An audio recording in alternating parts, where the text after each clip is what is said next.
মানুষের উপর আপনি সওয়াবগুলো পৌঁছে দেন আল্লাহ রব্বুল আলামিন। এই দেশের এই গণতান্ত্রিক আন্দোলনে যারা শাহাদাত বরণ করেছে আল্লাহ, বিশেষ করে জুলাই আন্দোলনে মাগুরাতে যারা শহীদ হয়েছে, ইয়া আরহামার রাহিমিন, এই দলের যে নেতৃবৃন্দ আমাদের এই এলাকার যারা ইন্তেকাল করেছে রব্বুল আলামিন, সকলের রূহের আপনি সওয়াবগুলো পৌঁছে দেন আল্লাহ রব্বুল আলামিন। মাহবুব মাওলা যাকে উদ্দেশ্য করে আজকের এই দোয়া মাহফিলের আয়োজন, রব্বুল আলামিন আমাদের মাতৃতুল্য নেত্রী বেগম জিয়ার রূহের উপরে আপনি সওয়াবগুলো পৌঁছে দেন আল্লাহ। ইয়া আরহামার রাহিমিন, বেগম জিয়াকে আপনি কবুল করে নেন আল্লাহ রব্বুল আলামিন। বেগম জিয়াকে আপনি কবুল করে নেন আল্লাহ। ইয়া আরহামার রাহিমিন, আমাদের চেয়ারম্যান তারেক রহমান সহ তার পরিবারকে আপনি আপনার নিরাপত্তার চাদরে ঢেকে দেন আল্লাহ রব্বুল আলামিন। বেগম জিয়ার কবরকে আপনি জান্নাতের বাগান বানিয়ে দেন আল্লাহ। ইয়া আরহামার রাহিমিন, জান্নাতুল ফিরদাউসের মেহমান হিসেবে আপনি তাকে কবুল করে নেন আল্লাহ।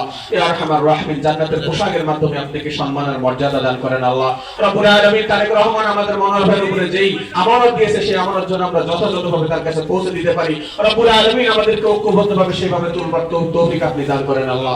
ইয়া আরহামার রাহিমিন, আজকের আয়োজন যারা করেছে শিক্ষক কর্মচারী ঐক্য জোট মাগুরা জেলা সকলকে আপনি কবুল করে নেন আল্লাহ রব্বুল আলামিন। আমরা যারা অংশগ্রহণ করেছি আমাদেরকে আপনি কবুল করে নেন আল্লাহ। সুবহানা রাব্বিকা রাব্বিল ইজ্জাতি আম্মা ইয়াসিফুন ওয়া সালামুন আলাল মুরসালিন ওয়ালহামদুলিল্লাহি রাব্বিল আলামিন।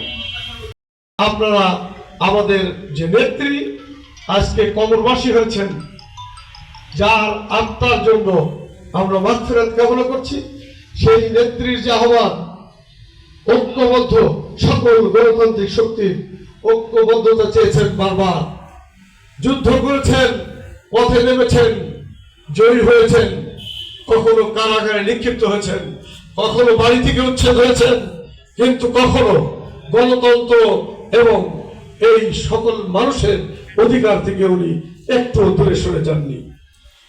আমরা সেই নেত্রীর কথা বললে অনেক বলতে হবে, আজকে বলার সময় নেই।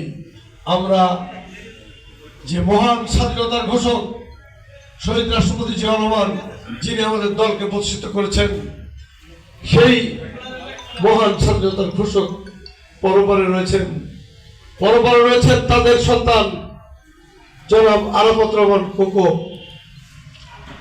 এবং আমাদের নেত্রী, দেশনেত্রী, দেশ মাতৃকার মাটি ও মানুষের নেত্রী বেগম খালেদা জিয়া পরপারে রয়েছেন। তাদের জন্য দোয়া হোক, এবং দোয়া হোক আমাদের নেতা বর্তমান চেয়ারম্যান জনাব তারেক রহমানের জন্য। আমরা সবাই আসেন আমাদের এই জাতীয়তাবাদী শক্তির সকল পর্যায়ের নেতা কর্মী এক ঐক্য গড়ে আগামী দিনে একই পথে হাঁটবো, এই আহ্বান রেখে আপনাদের সকলের সুস্বাস্থ্য কামনা করে আমরা সবাই সবার জন্য দোয়া করব, এই বক্তব্য রেখে আমার কথা শেষ করছি। সবাইকে ধন্যবাদ।